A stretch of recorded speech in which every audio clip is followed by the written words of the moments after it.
성경을 우리가 보다 보면요, 놀라운 내용이 종종 나옵니다. 그 중에서 제가 불신자로 있다가 성경을 보면서 굉장히 놀랬던 부분이 뭐냐면은 그 어떤 책에서도 볼 수 없는 내용, 사람이 누구인가에 대한 명쾌한 해답이 있다는 거예요. 사람이 누군가.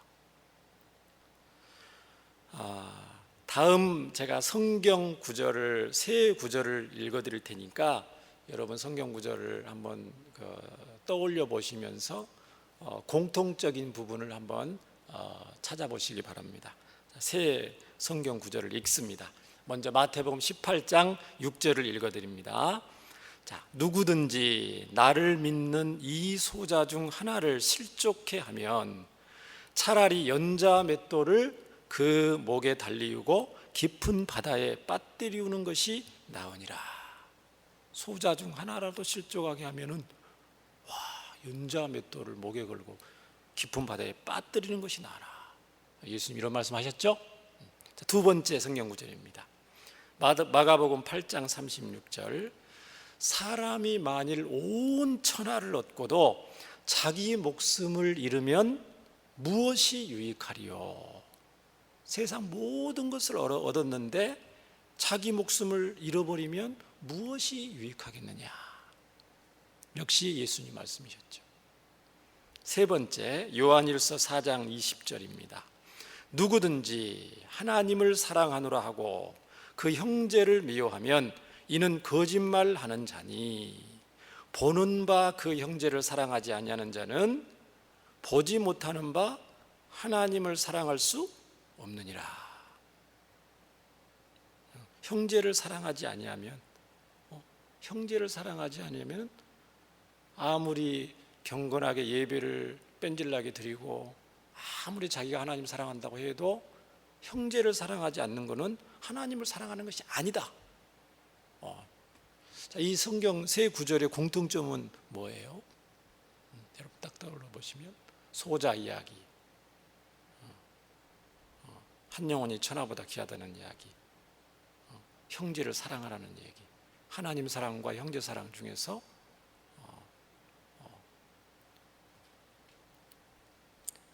공통점은 인간의 소중함이죠. 한 영혼이 얼마나 귀한가, 그것을 이 성경에서 말씀을 하고 있습니다. 자, 사람에 대해서 세상의 관점이 있어요. 성경만 인간에 대해서 말하는 게 아니고 동서고금의 각종 철학과 역사, 모든 문학과 예술 말할 것도 없고요. 사람에 대해서 우리가 사람이니까 사람이 누군가에 대해서 얼마나 많은 방대한 연구와 자료들이 있겠습니까? 그런데 그런 것들은 인간이 진화의 산물이고 최고의 고등동물이다. 이게 과학적인 어떤 결론들이죠.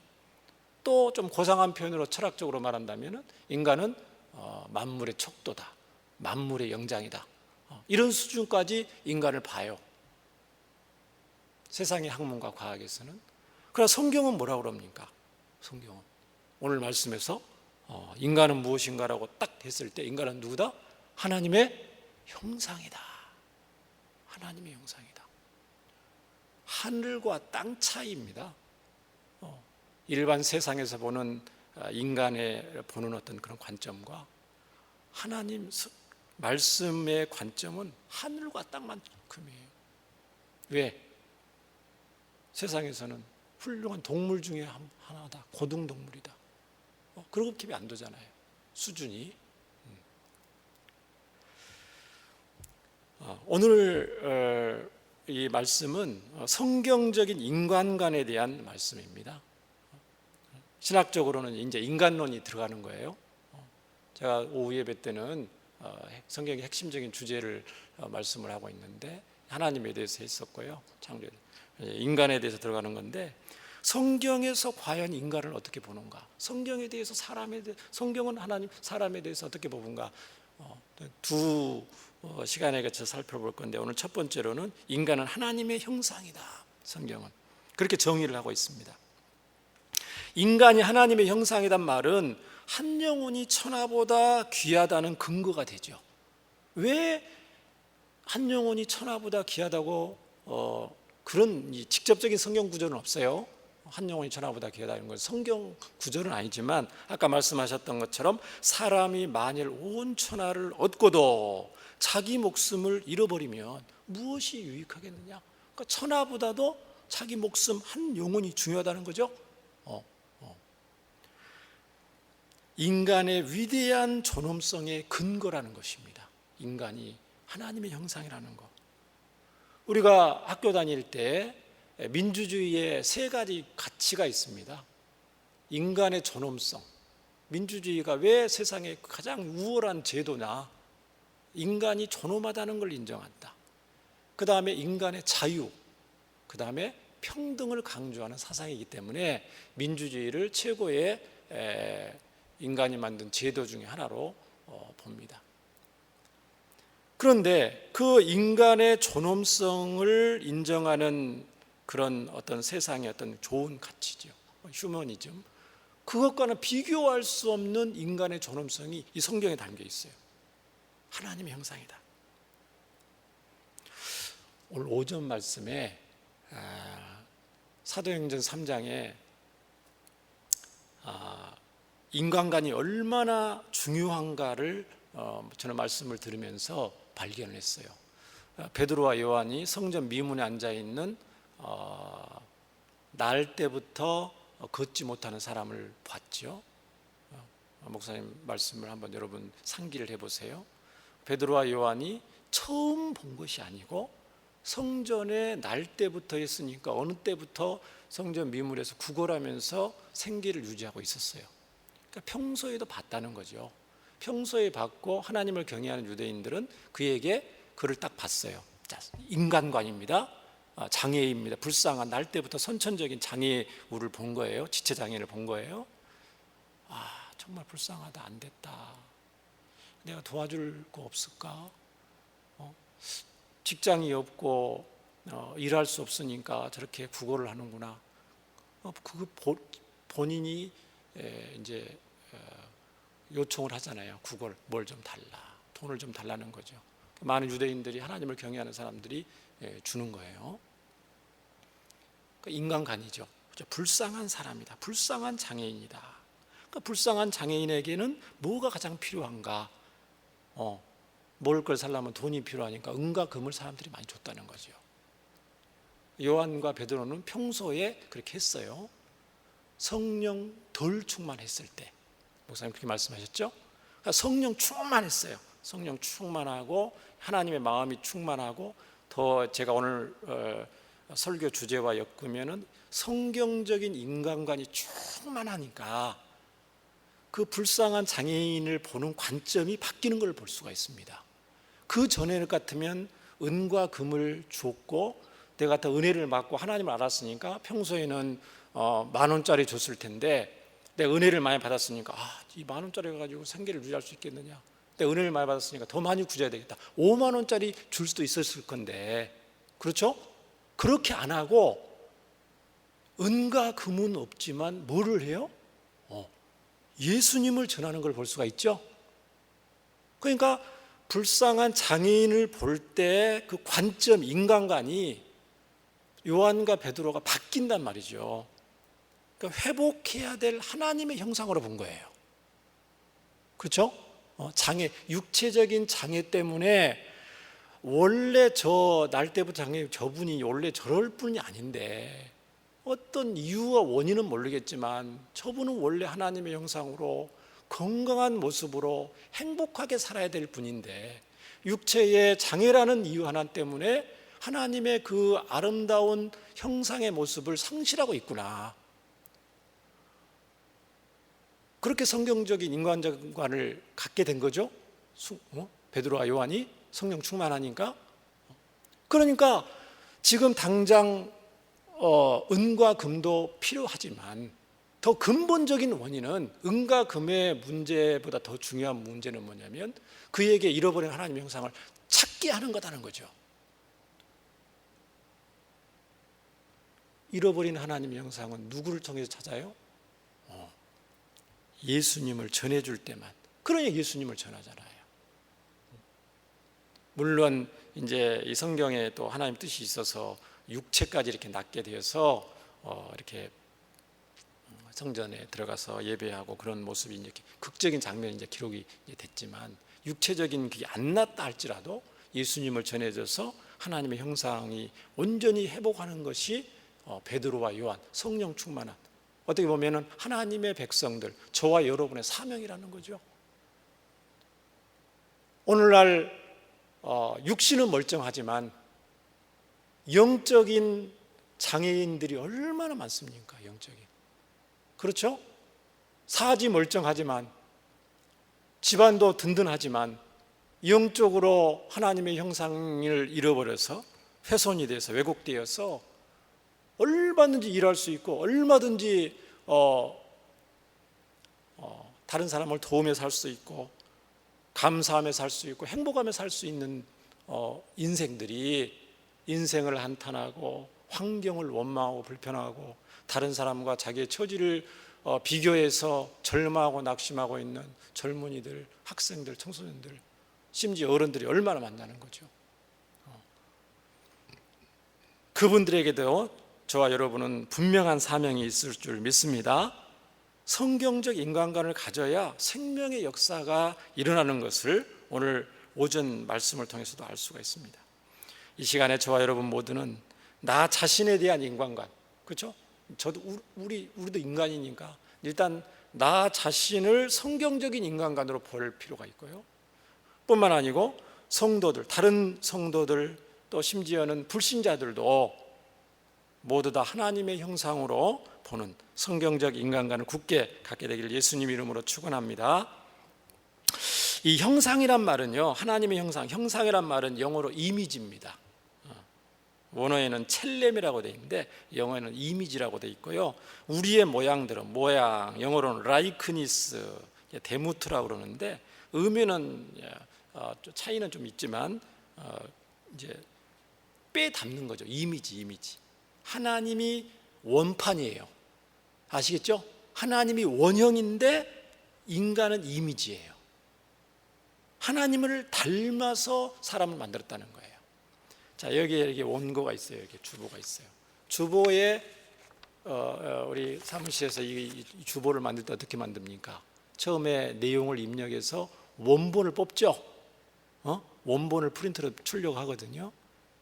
그거를 지금 어떻게 합니까? 우리 성경 나눠주기 위해서 복사기에 넣고 복사기를 눌렀어요. 그 얘기 나왔어요. 그러면 원본과 이 사본의 차이는 뭡니까? 원본은 사본하고는 다르죠? 그렇죠. 원본은 원본이고 사본은 사본이에요. 달라요. 다르지만 내용은 뭐예요? 꼭 같죠? 이 복사기로 그대로 복사한 거예요. 원본하고 사본하고 비교해보면 큰 차이 없어요. 컬러로 복사하면 더 비슷해요. 하나님이 원형이시고 저와 여러분은 하나님의 이미지라는 거예요. 하나님의 판박이, 하나님의 복사판. 인간은 하나님의 사본, 복사판. 복사하기도 그렇게 정밀하게 복사하는데 하나님의 능력으로 하나님 자신, 우리의 형상을 따라 우리의 모양대로 사람을 만들자. 하나님의 능력으로 하나님의 형상을 복사를 했으니까 복사기가 정밀하겠어요? 하나님의 능력이 더 엄청나죠? 이루 말할 수 없이. 와. 26절 상반절에 하나님이 이르시되 우리의 형상을 따라 우리의 모양대로 우리가 사람을 만들고, 이 내용을 쉽게 풀어 쓴다면은 우리를 닮고 우리를 잘 나타내도록 인간을 만들자. 우리를, 삼위 하나님이죠. 우리를 잘 닮고 꼭 닮고 잘 나타내도록 인간을 만들자. 그런 표현이죠. 그러면 질문을 드리겠습니다. 왜 하나님께서 하나님을 꼭 빼닮은 복사판으로 인간을 만드셨을까요? 다른 복사판 아니더라도 만들어 놓고 흙으로 만들어 놓고 이제 생기를 불어넣는 게 이게 복사하는 건 장면이거든요. 하나님의 그 생기가 이제 들어가는 게 복사하는 그 장면이에요. 구체적인. 그렇게 안 하고 생기 안 불어넣어도 얼마든지 능력으로 굉장히 지혜롭고 똑똑하고 멋있고 예쁜 사람을 만들 수가 있잖아요. 오늘 답이 있습니다. 성경 본문에 하나님 의도가 있잖아요. 26절 하반절에 이렇게 되어 있습니다. 자, 우리가 사람을 만들고 그들로 바다의 물고기와 하늘의 새와 가축과 온 땅에 기는 모든 것을 다스리게 하자 하시고, 설계도죠. 하나님의 복사판으로 사람을 만들고자 하는 하나님의 청사진이 지금 담겨져 있는 거예요. 하나님의 의도가 바로 창조주 하나님을 대신해서 온 세상을 돌보고 다스리도록 하시기 위해서죠. 하나님을 대신해서 온 세상을 다스리도록 돌보도록 하시기 위해서. 27절 28절 이제 하나님의 청사진대로 27절 28절에 이제 하나님 하시는 내용이 나와 있잖아요. 우리 한번 다 함께 읽어보겠습니다. 우리에게 주신 우리의 인생의 목적이기도 하니까 늘 우리는 수시로 이 말씀을 읽어봐야 될 줄 믿습니다. 우리 창세기 1장 27, 28절입니다. 시작. 하나님이 자기 형상 곧 하나님의 형상대로 사람을 창조하시되 남자와 여자를 창조하시고 하나님이 그들에게 복을 주시며 하나님이 그들에게 이르시되 생육하고 번성하여 땅에 충만하라. 땅을 정복하라. 바다의 물고기와 하늘의 새와 땅에 움직이는 모든 생물을 다스리라 하시니라. 이 청년 때 이 성경 구절을 가지고 연극도 많이 하고요, 하나님이 흉내도 많이 내고 그렇게 했어요. 동사가 가장 중요합니다. 충만하라, 정복하라, 다스리라. 그렇죠? 세 동사 하나님.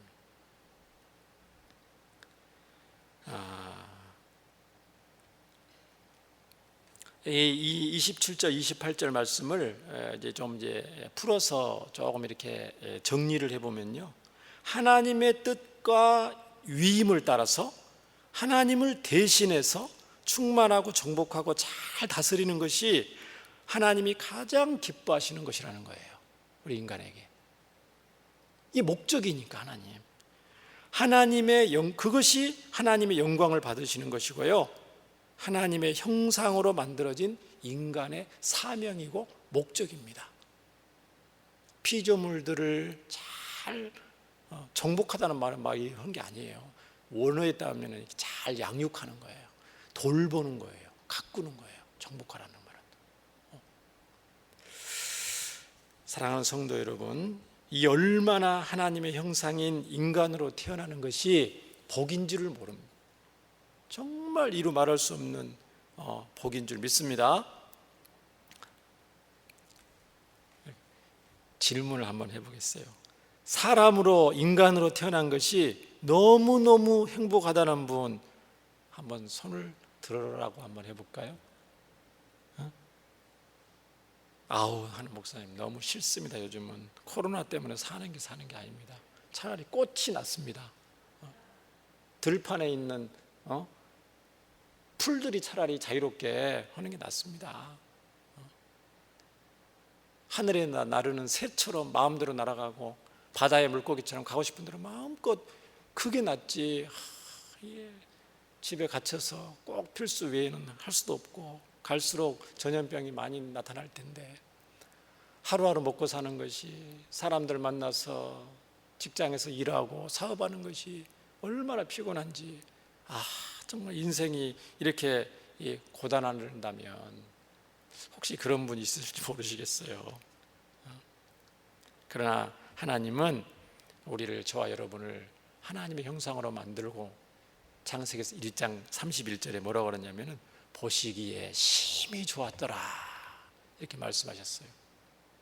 모든 피조물 중에서 하나님의 형상을 가장 잘 닮았기 때문에 하나님이 이 동물들, 식물들 각종 다 만들고 보시기에 좋았더라, 너무 만족하시고 급족하셨는데, 사람을 만들고 나서는 굉장한 부사를 썼죠. 보시기에 심히 좋았더라. 하나님이 감탄, 원어에는 감탄사라고 여러분 들어봤잖아요. 보라 얼마나 좋으냐. 하나님이 보실 때 감탄한 존재로 저와 여러분을 만드신 거예요. 하나님은 저와 여러분을 보시면서 지금도 감탄하시죠. 근데 우리가 우리 자신을 보면서 좀 부족하고 초라하고 환경이 어떻고 그렇다고 해서 낙심하고 절망하고, 그거 아니죠. 다른 사람들이 조금 부족하고 허물이 있고 그렇다고 해서 우리가 비난하고 그들을 비방하고 전혀 그럴 거 아니에요. 원래 하나님은 사람 만들 때 그렇게 감탄스러운 존재로 하나님은 지금도 보십니다. 비록 완전한 창조 시에 하나님의 형상이 훼손이 됐어요. 왜곡이 됐어요, 죄로. 그것 또한 사실이에요. 그 부분도 조금 말씀을 드려야 되는데, 그럼에도 불구하고 자, 계속해서 이 하나님의 형상이 범죄로 말미암아 훼손되고 말았죠. 왜곡된 거 사실이라고 그랬어요. 이것이 인류의 가장 큰 비극이 아닐 수가 없습니다. 자, 보십시오. 인간은 원래 이 하나님의 형상이 범죄로 말미암아 왜곡되고 훼손되면서 어떤 모습을 이제 보이게 되냐면, 그 도덕적인 순결성이 상실하게 되었습니다. 죄악된 성품은 하나님의 거룩함을 반영하지 않게 됐습니다. 말과 언어로 하나님을 영화롭게 하지 않습니다. 행동의 동기가 사랑보다는 이기심에 의해서 행할 때가 굉장히 많습니다. 여러분, 요즘 더 그게 힘드니까 그게 더 실감하게 되죠. 평소에도 여러분 느끼는 바겠지만, 코로나 사태 이후로 인터넷에 익명을 통해서 이제 자신의 의사를 표현하는, 인간들의 어떤 그런 마음을 표현하는 것들이 많잖아요. 그런 댓글들을 보면 하나님에 대해서, 교회에 대해서 얼마나 영적으로 무지하고 안타까운 댓글을 다는지 여러분 아실 겁니다. 그래서 전도서 7장 29절에 내가 깨달은 것은 오직 이것이라. 곧 하나님은 사람을 정직하게 지으셨으나 사람이 많은 꾀를 낸 것이니라. 하나님의 형상이 훼손됐다는 거예요. 일그러졌다는 거예요, 원래 모습에서.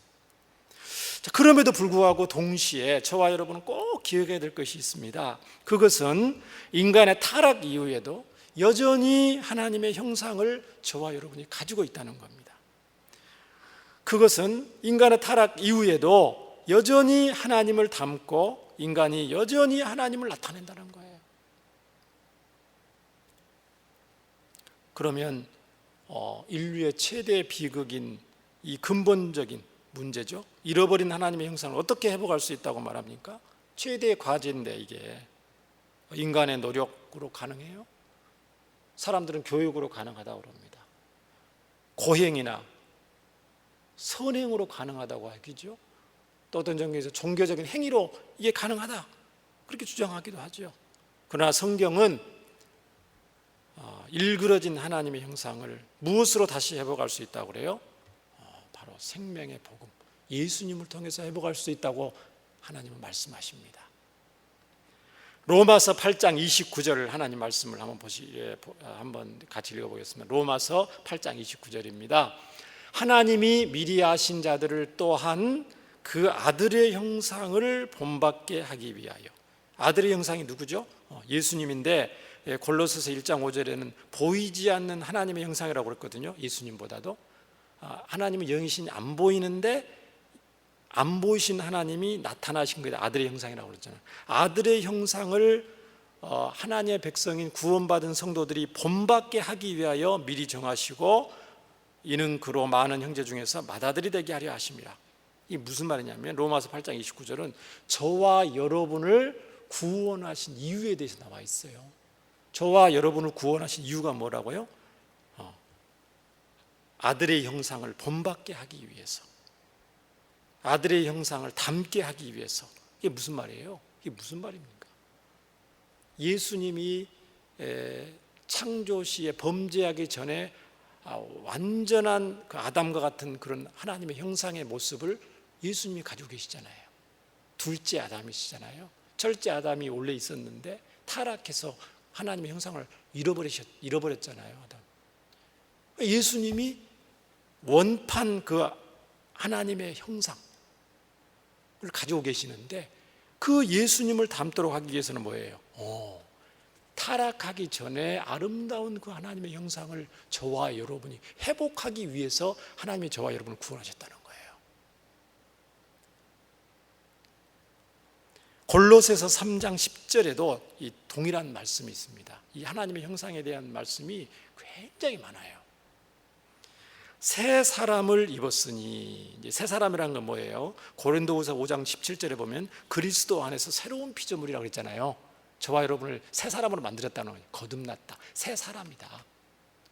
새 사람을 저와 여러분이 입었는데 이제 구원받았다는 거죠. 왜 그랬냐? 왜냐?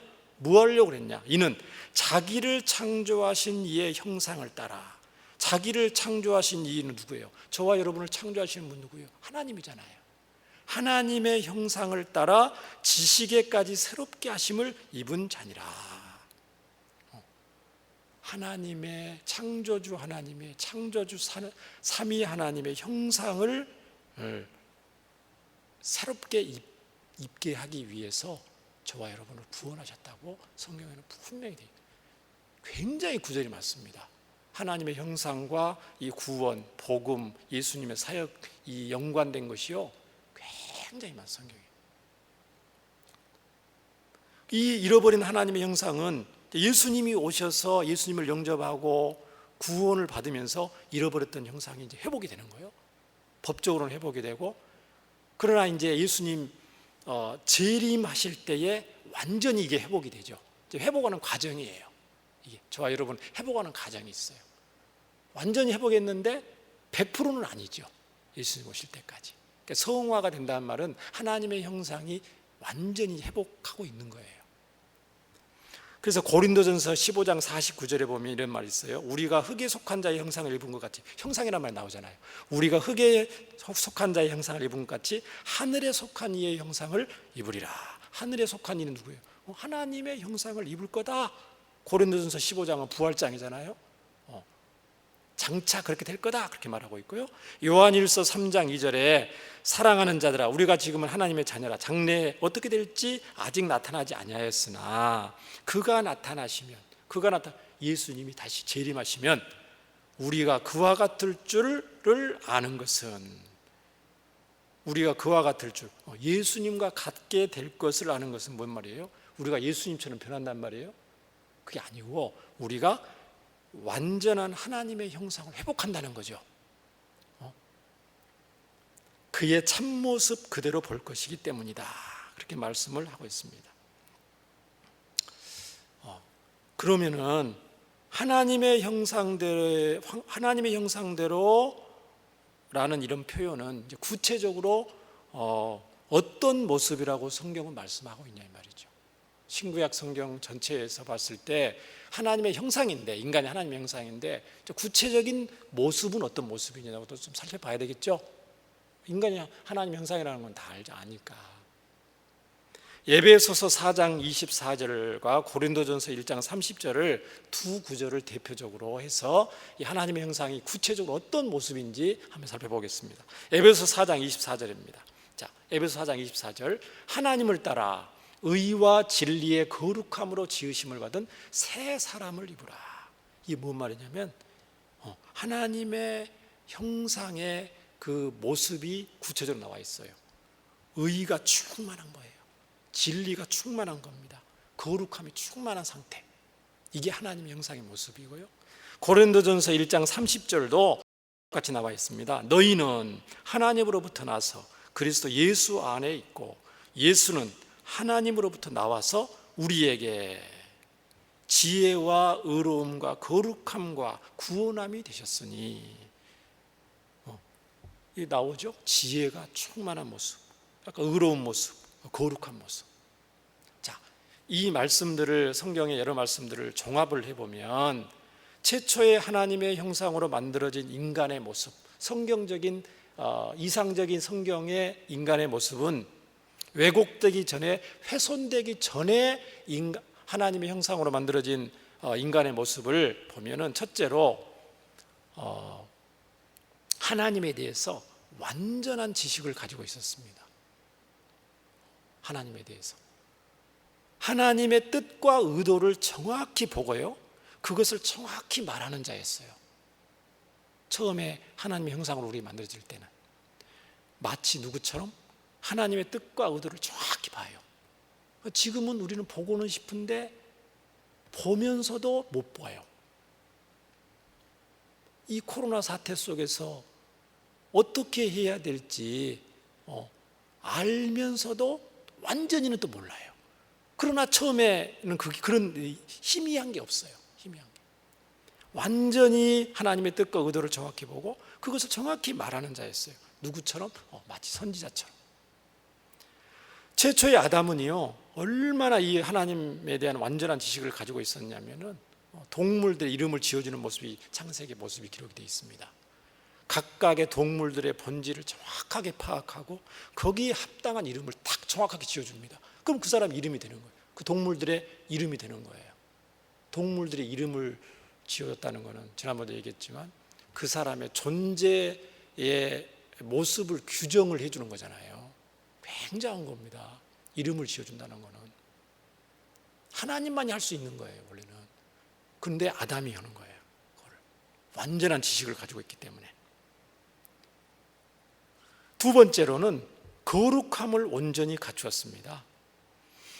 하나님께 전적으로 헌신된 아담은요, 자신의 가장 큰 기쁨을 하나님께 찾았습니다. 무슨 말이냐면 하나님과 함께 교제하고 하나님을 사랑하고 하나님과 동행하는 것을 너무너무 자연스럽고 그것을 가장 행복하게 하고요, 이 세상의 최고의 기쁨으로 한 거예요. 하나님과 함께하고 동행하고 가까이 하는 것을. 하나님을 두려워하지 않고요, 불안 없이 하나님과 거리감이 없이 자발적으로 하나님을 가까이 하고 함께 했다는 거예요. 거룩함이라는 것은 원래 구별되는 거거든요. 구별됨이 없는 거예요. 죄가 없는 상태니까. 아담과 하와는 부부인데 아담과 하와가 서로 사랑하고 교제하는 것 이상으로 아담 하나님을 사랑하고 하나님 가까이 하고 친밀한 거예요. 셋째는 하나님의 공의로 충만한 거 했습니다. 처음 하나님 형상으로 만들어졌을 때 하나님께서 원하시는 것을 정확하게 알 뿐더러 그것을 온전히 순종하고 실천할 수 있는 의지를 가지고 있어요. 아담은 하나님의 정권대사로서 왕처럼 모든 피조물들을 다스리죠. 아까 충만하라 정복하고 다스리라 명령한 것을 그대로 실천할 수 있는 완전한 의로 충만했죠. 자, 이것을 종합해서 말하면 하나님의 형상으로 만들어진 인간은 어떤 제가 만든 것도 아니고요, 어떤 책에 있더라고요. 하나님의 형상을 설명하는 책에 선지자로서 생각하고 하나님의 뜻을 완전히 아는 사람 있죠. 선지자처럼 생각하고 제사장처럼 느끼며 왕으로서 행동하는 인간이다. 하나님의 형상으로 창조된 인간은 선지자처럼 생각하고 제사장처럼 느끼며 왕으로서 행동하는 인간이다. 부족함이 없죠. 와. 그래서 예수님의 모든 사역도요, 이런 타락한 백성을 구원하시기 위해서 예수님이 오셨잖아요. 그런데 타락한 백성을 그럼 어떤 모습으로 구원한 겁니까? 더 디테일하게 따져보면 파괴되고 훼손되고 왜곡된 하나님의 형상을 회복하기 위한 사역이에요. 예수님 전 인격적으로, 지식적으로, 거룩함, 감정적으로, 또 의지적으로, 공의로, 이게 부족한 거예요. 미달된 거예요. 훼손됐으니까 하나님의 그 원판, 하나님의 아름다운 모습이, 그것을 회복하는데 예수님의 모든 사역이 집중되어 있습니다. 잃어버린 하나님의 형상을 회복하기 위해서. 예수님을 전해줄 때만 잃어버린 하나님의 형상, 왜곡되고 훼손된 하나님의 형상이 다시 회복되는 줄 믿습니다. 오늘 말씀을 마무리하려고 합니다. 사랑하는 성도 여러분, 여러분 자신은 현재 하나님의 형상이 어느 정도 회복이 되고 있으신가요? 또한 불신자들을 포함한 다른 영혼들을 하나님의 형상으로 온전히 대하고 있는가요? 나 자신뿐만 아니라 모든 이 땅의 인생들이, 불신자 포함해서 모든 인생들이 하나님의 거룩한 형상이라는 사실을 늘 잊지 않고 기억하시기를 예수님 이름으로 축원합니다.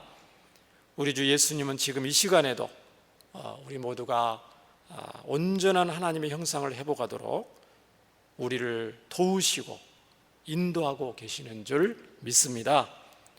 우리가 이 예수님께 꼭 달라붙을수록 포도나무에 가지가 붙을듯이 예수님과 붙을수록, 예수님 통해 이미 구원을 받았는데 잃어버린 하나님의 형상을 회복됐는데 붙을수록 하나님의 형상, 누구예요? 예수님이죠. 예수님 더 본받게 되고, 다른 말로는 하나님의 형상을 회복하게 되고, 이 땅에서 예수님 제자로 또 예수님의 분신, 하나님의 분신들로서 충만하고 정복하고 다스리는 삶을 살게 될 줄 믿습니다.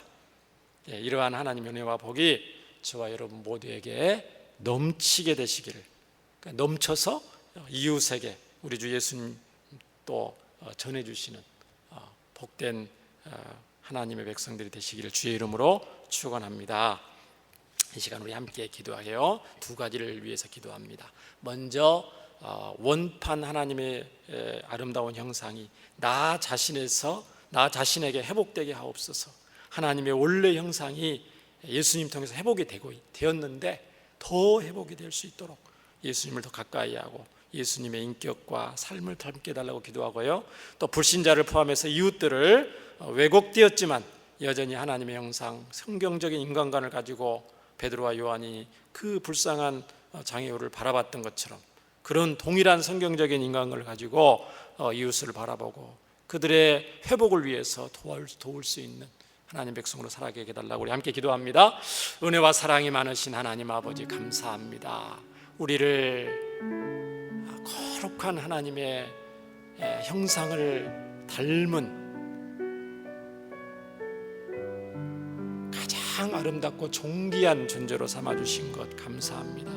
하나님이 보실 때도 감탄사를 연발할 정도로 나 자신을 바라볼 수 있는 하나님의 마음을 주시고 원래 하나님의 형상을 회복할 수 있도록 이미 예수님을 통해서 하나님의 형상이 회복이 되었는데 예수님을 이 땅에 사는 더 가까이 하고 예수님을 삶 속에서 더 인격적으로 경험하고 또 예수님 삶과 인격을 담기 위해서 더욱 힘써서 우리의 형상이 더욱 아름답게 회복이 되어서 또 불신자를 포함한 이웃들에게도 여전히 남아있는 하나님의 형상, 성경적인 관점을 가지고 인간관을 가지고 그들을 바라보고 그들을 사랑하고 그들의 하나님의 형상 회복을 위해서 돕고 격려하고 베풀 수 있는 아름다운 삶을 살 수 있도록 아버지 역사해 주시기를 원합니다. 주여 저희들에게 맡겨준 사명을 감당할 수 있도록 삶의 모든 부분에서 정복하고 다스리는 선지자와 제사장과 왕으로서의 온전한 면모를 유감없이 발휘하는 삶을 살 수 있도록 주여 역사하여 주시옵소서. 모든 영광을 주님께 돌립니다. 예수님 이름으로 기도하옵나이다. 아멘.